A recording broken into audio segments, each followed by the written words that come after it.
Très rapidement. Salut Amine. Salut La Jérôme, rapidité de connexion. toujours. Je vois que toi aussi tu adoptes la confi casquette. Ouais, non, ça va. Moi, j'ai réussi à me couper les cheveux, mais j'ai pas la boule à Z. Mais la casquette, Ok. casquette, on est Moi bien je suis avec. obligé de mettre la casquette parce que sinon ça sort du champ de l'écran.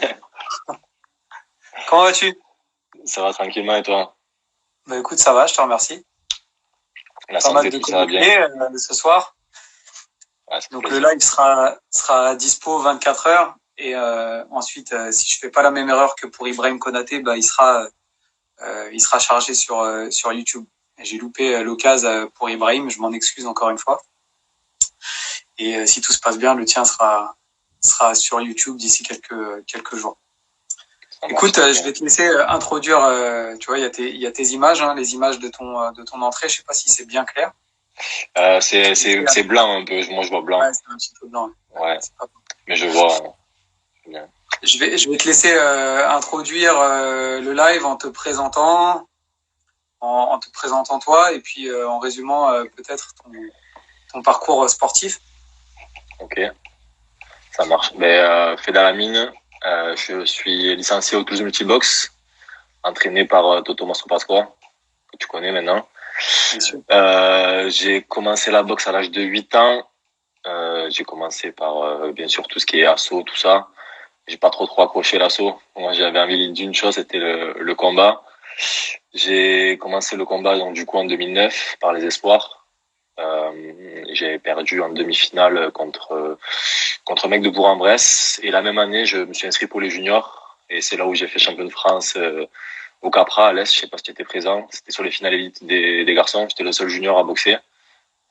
Et Oui, je me souviens. j'avais boxé Shérif Hassan Azanzadeh là. Zadeh, Voilà, c'est ça. tout à fait, tout à fait. Voilà, donc c'était mon premier titre de champion de France, et du coup ma première sélection en équipe de France. Donc tu étais l'entraîneur avec Nancy. Avec Et Nancy ou avec Jafar à l'époque? c'était Nancy, me semble. Ok. Jafar, non, je crois pas. J'ai pas de souvenir de Jafar qui m'entraînait. Il était là sur le championnat d'Europe derrière à Clermont-Ferrand, mais sur le stage, il me semble pas que c'était lui le second. Ok. Donc il y avait toi. Donc voilà, pour mon premier titre, championnat d'Europe, je termine troisième. Voilà, première expérience internationale. Il fallait passer par là, hein, c'est pas grave. Puis de toute façon, on connaît, chaque année, il y a un Français qui prend une petite carotte sur les compétitions internationales. Donc voilà, mais bon, ça m'a servi d'expérience. Ensuite, j'ai refait l'année junior, sans plus de résultats. L'année d'après, je fais les élites B où je rencontre Olivier Crensens en finale élite B, où je sais pas si tu étais dans le coin. J'ai un doute, il était à Châtenay, Ouais, voilà, avec alors toi. écoute, je sais que moi j'ai coaché Laurent contre toi une année en junior. En junior, ouais, Où, c'est vrai, mais l'année où j'ai fait champion de France, ouais. À voilà. Sainte-Anne, je sais pas quoi. Et après, je l'ai coaché contre toi, je crois, en élite, sur une demi-élite, il me semble. Je l'ai jamais rencontré en demi-élite, je l'ai rencontré en tour de poule. Plusieurs fois Alors, en tour de c'était un tour poule. de poule. C'était un Ouais, tour tour de de poule. poule, ça devait être à Calais ou un truc comme ça. Donc, je perds en finale contre lui, titre finale élite B. Après, je fais mes années élite A où je rencontre les monstres de l'époque. Hein, où j'ai boxé Yazid Angar. Je devais boxer Hakim Abdellaoui, ça s'est pas fait parce qu'à l'époque, c'était le moment où il a arrêté, quoi. Il faisait des forfaits. Et donc après, je fais ma première finale élite contre Aziz Abdellaoui en 2015, Coubertin. Je perds contre lui. Après, pas de résultat. Et ensuite, finale championnat de France élite A contre mon petit frère. Une finale particulière. Je crois qu'on s'en souvient un peu. On s'en Qui souvient un avait peu été tous. mise en tout début de soirée parce que Ouais, tout c'est le monde ça. se doutait bien que vous alliez pas vous taper dessus. Ouais, exactement. La même année, du coup, je suis qualifié pour le championnat du monde. Je décroche le titre à Toulouse. Voilà, mon premier titre international, souvenir de malade, faire son titre de championnat du monde à la maison. L'année d'après, je perds en finale contre Ange Kensli, finale Elite A. Voilà, on parlera pas du résultat. Derrière, j'ai été sélectionné pour le championnat d'Europe, donc ça voulait tout dire. Je décroche le titre européen. L'année d'après, je me réinscris. J'étais pas très chaud pour me réinscrire, mais je voulais vraiment le titre de championnat de France élite avec le goût de la vraie victoire, parce que celui de mon frère, c'était pas celui que je voulais. Contre un, je perds. Et donc, je voulais vraiment ce titre. Et j'ai réussi à le gagner contre Enzo Bonio. Grosse guerre. Très, très grosse guerre. Très gros combat. À Coubertin, en plus, j'étais chez lui. C'était un souvenir de malade. Et la même année, donc, du coup, ouais, du monde. Et voilà, après, derrière, j'étais champion du monde à la mode Servolex. Et voilà, mes gros titres en boxe française. Après, j'ai un titre de champion de français de classe A en kickboxing. Et je me suis pas encore passé en pro. Ça va venir sûrement plus tard, on verra avec Toto. Mais pour l'instant, je m'étais concentré que sur la BF. T'as quel âge aujourd'hui? 28 ans. 28. Donc là, tu évoquais ton dernier titre de champion du monde, là, justement, à la mode Servolex.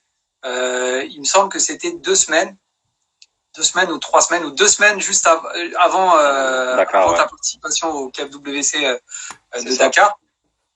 Donc voilà, je me souviens que c'était un peu juste au niveau voilà, délai de récupération, et que c'est très bien que tu aies pu faire cette finale et rester et en sortir en très bonne santé.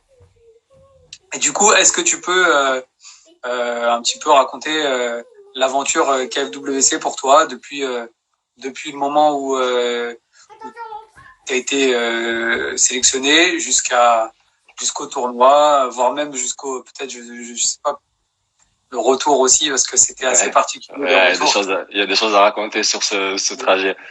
Ben écoute, tu m'as appelé, c'était, je saurais pas te dire quel jour, c'était, je crois que c'était au mois d'octobre ou novembre, un truc comme ça. J'étais pas encore à fond dans la préparation pour la finale, donc ça devait être vers le mois d'octobre.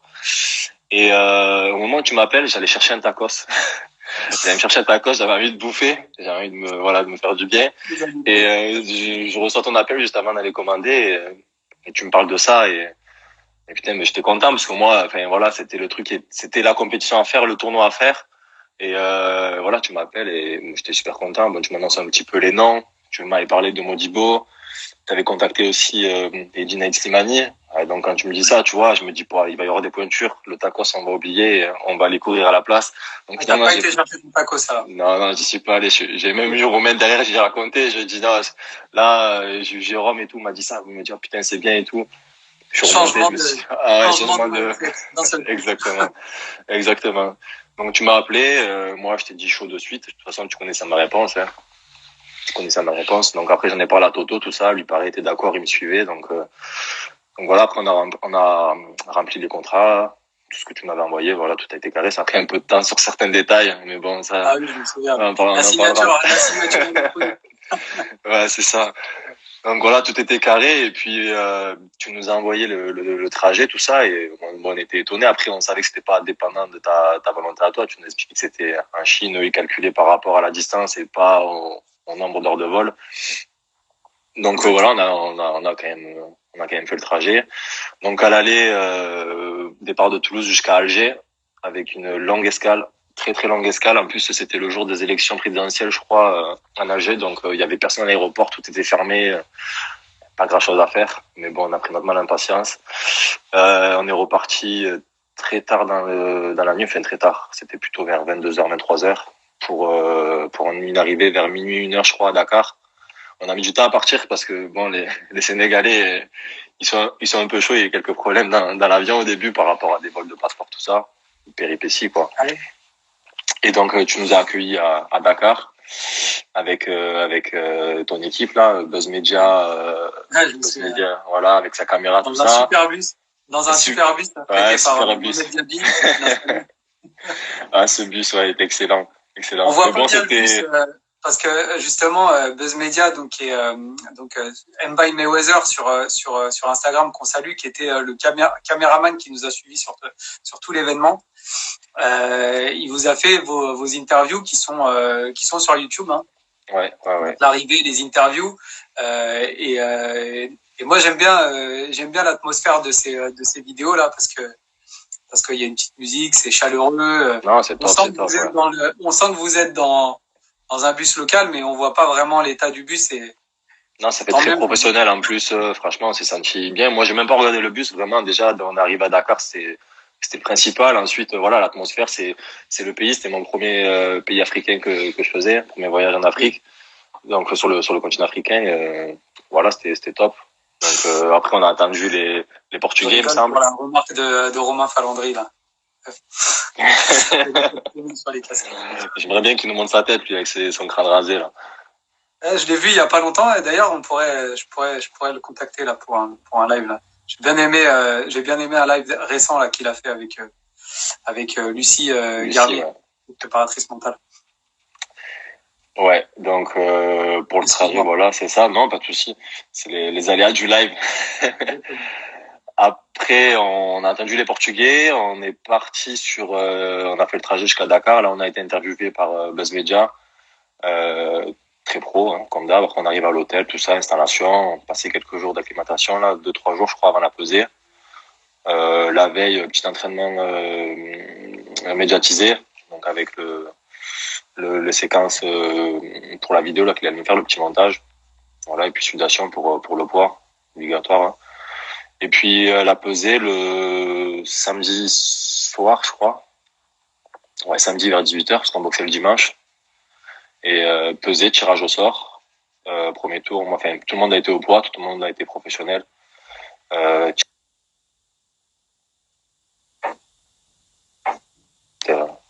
Là, on a attendu on s'est bien alimenté le soir. Bonne nuit de sommeil. On a eu toute la journée pour récupérer. Ensuite, deuxième pesée à la salle par rapport aux 7%, il me semble. Oui, c'est ça. Alors, je précise. En fait, on expérimente une règle avec KFWC pour éviter des pratiques un peu dangereuses au niveau de la santé. On connaît tous ce que certains font. On appelle ça le cutting. C'est-à-dire des athlètes qui se déshydratent énormément pour faire le poids et qui du coup reprennent énormément de poids. Donc déjà c'est dangereux et en plus ça fausse la donne parce que parfois du coup ça crée des écarts de poids importants entre deux adversaires, un qui a cuté et l'autre qui n'a pas cuté. Donc du coup on propose une règle spécifique qui n'est pas encore une règle de la Savate Pro en France ou au niveau de la fédération internationale, qui est de proposer une deuxième pesée de contrôle 1 heure ou 2 heures avant le début de l'événement et de vérifier que les combattants n'ont pas repris plus que 7% du poids qui était enregistré la veille. 7%, c'est assez large parce que du coup, ça vous permettait quand même d'arriver jusqu'à 4,5 kg. Ouais, jusqu'à 69,5 on pouvait monter. C'est ça. Ça pourrait passer à 6, voire 5. Donc pour l'instant, voilà, on expérimente la chose et voilà, c'est pour nous important de produire du spectacle sportif, de la compétition sportive. Donc il y a un aspect spectacle, mais voilà, les valeurs et la santé sont aussi des axes prioritaires. Donc tout le monde fait le poids et vestiaire dans un stadium africain, donc ambiance africaine. Et ensuite, voilà, mise des bandages, remise des gants. Tu nous fais le contrôle des bandages, voir si tout est ok. Bon, pour nous, il n'y avait pas trop de problème. C'était peut-être plus pour ceux qui venaient d'autres disciplines comme le géorgien ou le portugais qui font un peu des bandages à leur façon. Donc tout est carré. Et donc je passe en premier. Il y a les premiers combats des Africains, là, des Sénégalais qui passent entre eux, tout ça. Je crois que je passe 5e ou 6e et premier du tournoi en gros. Contre le géorgien. Mon ressenti sur le match, j'étais pas dedans. Ben, c'est comme sur tous les tournois, c'est toujours le premier combat qui est difficile. Voilà, j'ai eu du mal à me mettre dedans. Après, il avait une boxe pas très brouillant, mais voilà, il était facile à lire, donc j'ai réussi à m'en sortir, donc parce que j'ai gagné la demi-finale. Je pense qu'il a fait la différence, c'est la notation au niveau des touches. Voilà, j'ai été peut-être plus productif que lui. Il a peut-être été un peu plus efficace. Je sais pas. Ouais. Ce que j'ai vu après de la vidéo, parce que comme j'expliquais à Modibo, j'étais là sans être là. Difficile de se concentrer sur ce qui se passe sur le ring quand tu dois gérer tout un tas de choses en dehors. Et après, sur la vidéo, voilà, on sent, il démarre, il est assez agressif au début. Ouais, il démarre fort, ouais. Et toi, t'es constant, tu marques tes points j'essaie de prendre les dernières touches, de le contrer. Il avait le type un peu box style. Enfin, je pensais qu'il allait avoir cette attitude box style, mais pas du tout. Il était vraiment, ça se voit que c'était préparé avec David Kiria, il me semble. Il était bien. Il a pas trop posé sur les appuis, bien mobile, tout ça. Bon. Après, moi, je fais ma demi, je fais ce que j'ai à faire, ça passe. Le résultat, j'étais étonné. Pas surpris du résultat parce que pour moi, ce que je voulais, c'était gagner, mais Mais voilà, si on le mettait gagnant, enfin moi, de l'idée que je m'étais faite, je me voyais pas très très large devant. T'avais pas mis la sécurité Voilà, c'est pour être ça. sûr pour être tranquille avant la décision. Ça dit Voilà, combat c'est ça. serré. Et c'est vrai que on en parlait avec Modibo. 2 demi-finales, une finale, 3 combats serrés. Hein. Ce soir-là, Dakar. Ouais. Là où les choses étaient très claires à Clermont-Ferrand sur le deuxième tournoi, enfin sur la première partie du deuxième tournoi, Dakar, c'était voilà, il fallait pas être à la place des juges. Hein. C'était vraiment voilà. Bon, c'est intéressant aussi parce que du coup, ça montre aussi une qualité sportive hein, de voir des combattants de très haut niveau qui font des combats serrés. C'est-à-dire que c'est difficile vraiment de prendre un avantage large. Donc c'est aussi intéressant d'un point de vue sportif. En plus, là, la demi, c'est un 3x2, donc on n'a pas trop le temps de réfléchir comme sur la finale au 5x2, où là, il y a un peu plus de reprises pour pouvoir s'exprimer, montrer sa boxe. Exactement. Donc du coup, je gagne la demi. Modibo gagne la scène aussi, pareil, combat serré contre le Portugais. Les Portugais crient au scandale, mais bon, voilà, après, c'est le sport. Mais comme j'avais vu sur le live de Modibo, comme il disait, c'était notre réflexion, c'était peut-être avant le match, voilà, de leur dire sur quoi ils vont être jugés, sur quoi ils vont être notés. Et je pense que ça aurait été bien pour eux. Au moins, ils auraient été fixés sur Moi, si c'était peut-être le nombre de touches. Je les avais briefés à l'avance et puis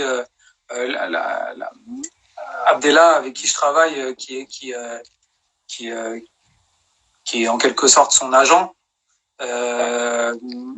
Voilà, il connaît aussi la discipline et il les avait briefés. Donc, ils savent très bien que en boxe française, c'est pas nécessairement celui qui avance qui gagne, que l'efficacité, elle revêt plusieurs aspects. Au-delà de la puissance et du bruit que font les coups, il y a aussi la précision, le travail avec la chaussure. Donc voilà.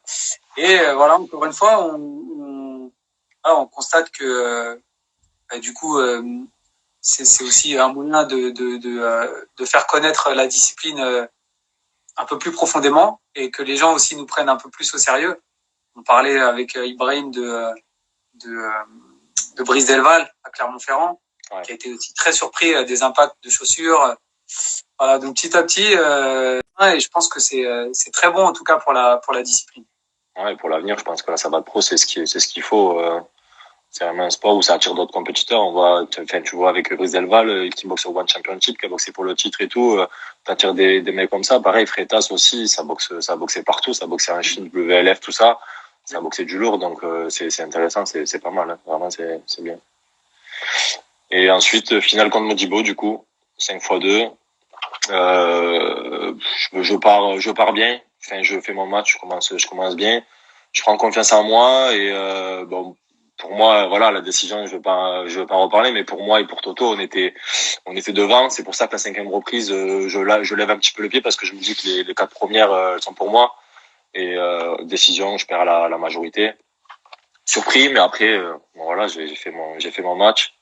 Je saurais pas dire après. Si je vais pas parler de l'arbitrage, mais un petit peu, c'est l'Italien, il était juge, il y avait la Russe et le Sénégalais que j'avais jamais vu, je sais pas l'expérience qu'il a. La Russe, je sais pas. L'Italien était délégué officiel. Il y avait un deuxième Italien, c'est Salvatore, le délégué officiel. Il y avait un autre Italien, il y avait un juge sénégalais. Ouais, et l'arbitre français. Ouais, c'est ça, et l'arbitre français.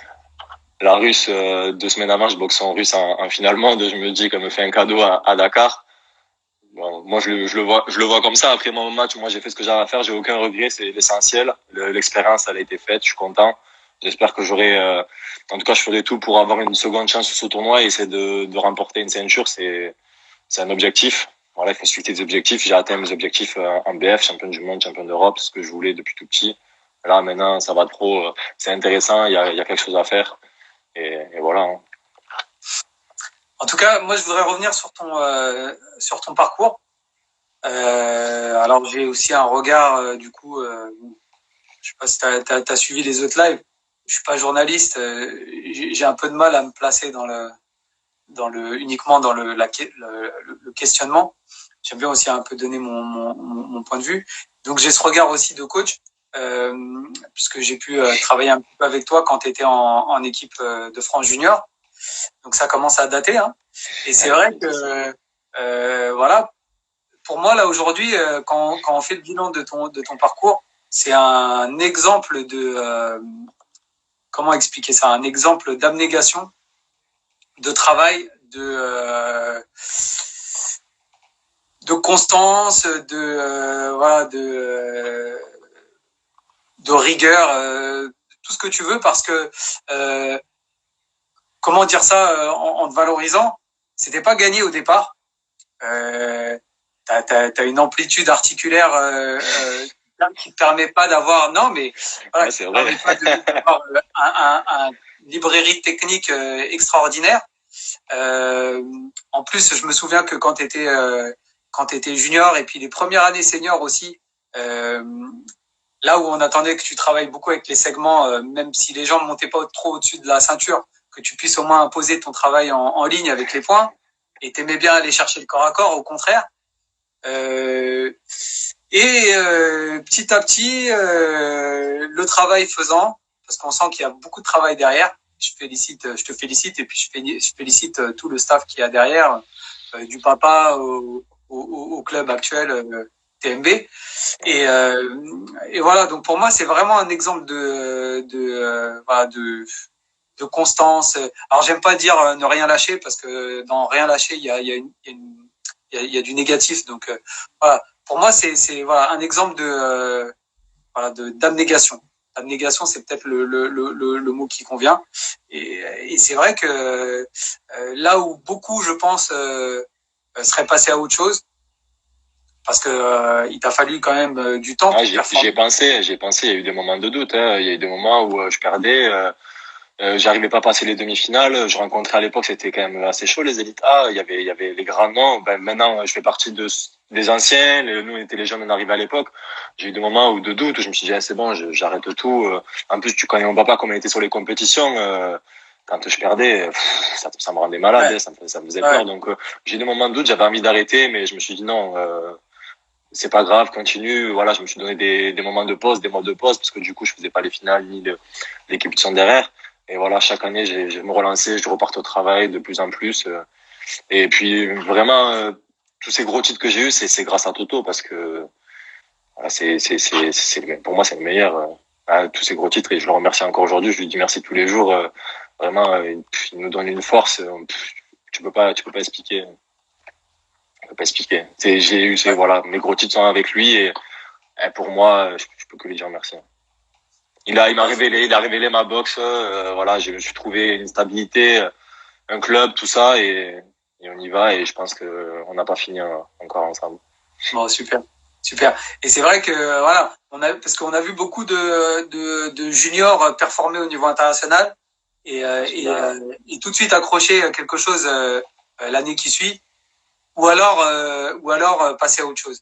Et toi, après tes sélections d'équipe de France junior, bah, il t'a fallu, je sais pas combien, 3 ans, 4 ans avant de performer en senior. Je perds contre Crescens en finale Elite B, c'est déjà pas mal d'arriver jusque là, et puis derrière, je perds contre Aziz en 2015 en finale Elite A. Je fais une saison blanche à l'issue, et puis 2017, je performe. Ah, j'ai pas lâché. Même si c'était une finale comme mon petit frère qui était pas révélatrice de mon niveau, ça restait quand même une finale Elite A. Et ça a été mon premier gros titre. Et puis, je pense que ça m'a donné confiance en moi, ça m'a lancé. Et puis derrière, je voulais tout arracher, quoi. Malgré que je mette des fouettés, pas plus haut qu'une table basse, tu vois. Table basse? Oh non, une bonne table de salon quand même. Ouais, ça monte un petit peu maintenant avec le temps, parce que j'essaie de faire un travail sur les étirements et tout ça. Mais ça monte pas toujours le visage. Et ça aussi, c'est la constance, ça aussi, c'est le travail, c'est une des qualités. Et tu as su faire, avec le catalogue technique que tu peux maîtriser, tu as su organiser les choses. Pour moi, la grosse progression, elle a été sur le plan tactique et mental. Ouais.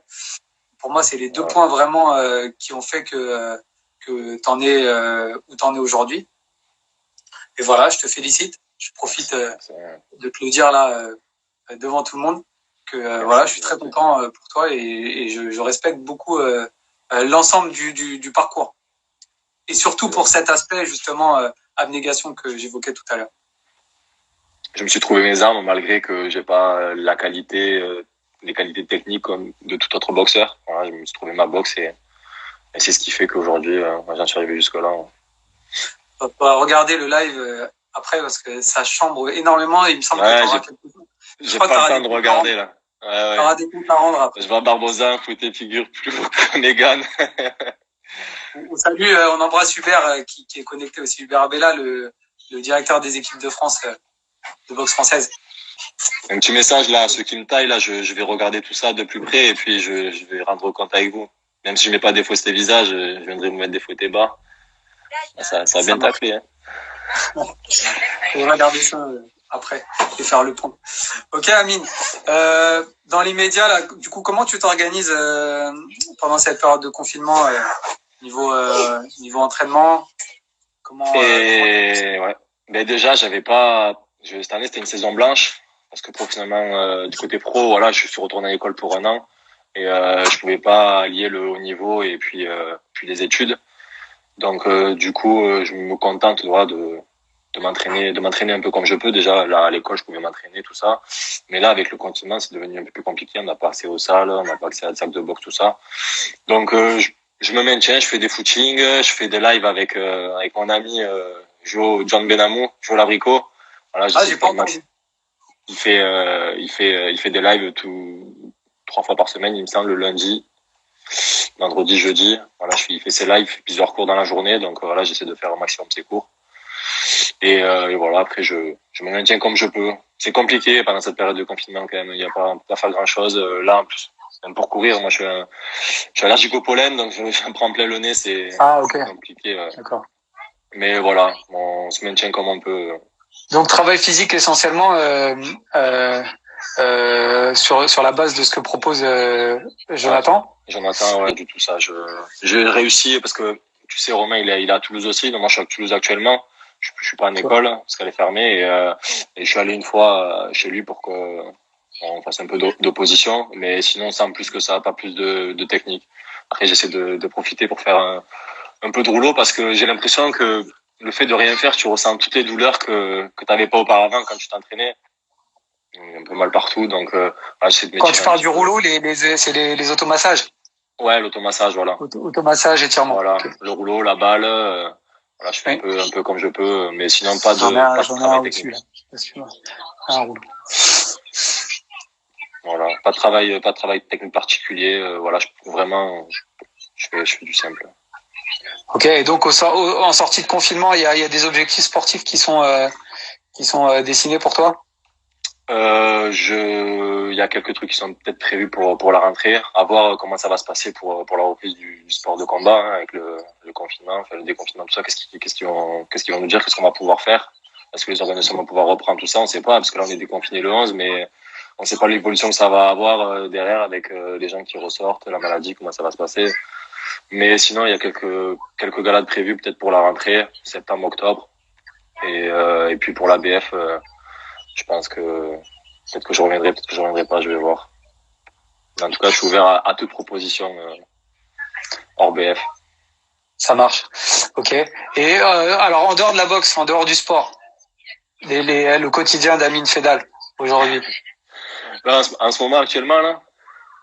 En ce moment, de façon générale, d'un point de vue professionnel, est-ce que tu veux en dire quelques mots ou... La majorité qui sont sur le live, ils savent que je suis en école de police, hein, donc voilà, l'école elle est ce qu'elle est. On a un cours, on fait un peu de sport, on fait un peu de pied-point, sol, tout ça. On voit un peu différentes techniques. Ensuite les week-ends c'est repos, hein, à la maison, on fait pas plus. Et sinon là en période de confinement c'est plus télé, canapé. Je travaille aussi, je travaille de nuit, je fais 5h 21h. Et quand je suis de repos, je me fais à manger. Je me fais des bons petits desserts. C'est pour ça que les autres, je vois que ça me taille un peu sur le tiramisu, pizza, tout ça. Je me fais plaisir. Vraiment, c'est mon année repos. J'avais besoin de me reposer. J'avais quelques bobos. J'ai eu de grosses saisons où, avec très peu de repos. Et donc là, vraiment, cette année, c'est le plaisir. Plaisir surtout. Ça marche. Écoute, c'était intéressant. Je te remercie encore de nous avoir donné un petit peu de ton temps, c'était sympa. Merci à toi. Je te félicite encore pour ton parcours. Et voilà, bah écoute, en plus toi tu travailles, t'es, je crois ce qu'on appelle la première ligne ou la deuxième ligne du coup, Ouais, on est en contact. puisque tu bosses, t'es au contact. Donc voilà, prends soin de toi. Alors masque, pas masque, je sais pas, mais Si, on est protégé, on a tout ce qu'il faut, masque, gants, gel hydroalcoolique, on fait attention bon, même sur les contrôles, on prend nos distances, tout ça, et okay. non, on fait attention à ça, on rigole pas, ça peut tuer, donc vraiment même pour tout le monde, faut pas rigoler avec ça. Même si moi j'ai pas d'amis proches, j'ai pas de retour sur des amis proches qui ont eu cette maladie, mais bon, de ce qu'on voit à la télé, ce qu'on voit tous les jours, ça fait peur. J'ai eu aussi l'occasion d'aller des fois amener des gens à l'hôpital, donc je vois un peu qu'est-ce qui se passe, les gens qui viennent, qui repartent. C'est compliqué, faut pas rigoler, faut se protéger. Merci au personnel soignant. Ça marche. Qu'on était en train d'applaudir en tout début de live puisqu'on a démarré à 20h. Ouais. Ok. Je crois que ça va être l'heure pour toi de manger à Toulouse. Il me semble que tu jeûnes et que 21h02, c'est l'heure de manger. Ah ok. 21h02, Une petite demi-heure encore. Ouais. Ok, ça marche, Amine. Encore merci, prends soin de toi, bon appétit. Ouais, merci à toi. Merci à tous ceux qui ont suivi le live, tous les copains là, de l'équipe de France, Elias Canfoy, La Terreur, et Alexis, Romain. Je vois qu'il y a ton papa aussi, Jean-Luc, avec Mathilde, Charlène, enfin tout le monde. Il y a du monde. Je crois que c'est le live. C'est le live où il y a le plus de connectés. Alors hormis Saladin Parnasse, comme il a une grosse communauté, Saladin Parnasse, il y avait du monde aussi connecté. Mais en tout cas, des puristes de la boxe française, je crois que tu dois être apprécié, ou alors soit t'es très apprécié, ou soit t'es très moqué. C'est l'un ou c'est l'autre. C'est peut-être les deux en même temps. Je pense que c'est les deux en même temps, ça va dans l'un ou dans l'autre. Mais là, ils ont tous fait la pub, ils ont tous joué le jeu, et il y a toute l'équipe de France, tout ça là, de cette année. Ouais, ça fait plaisir, je vois les noms passer. Ouais. En tout cas, qui aime bien, châtie bien, comme on dit. Mais t'inquiète, je les louperai pas. Ça marche, Amine. Bah écoute, je te remercie encore, et puis voilà, prends soin de toi encore une fois. Merci à tous, et puis à très bientôt. Merci Jérôme. Bonne soirée. Ciao. Ciao.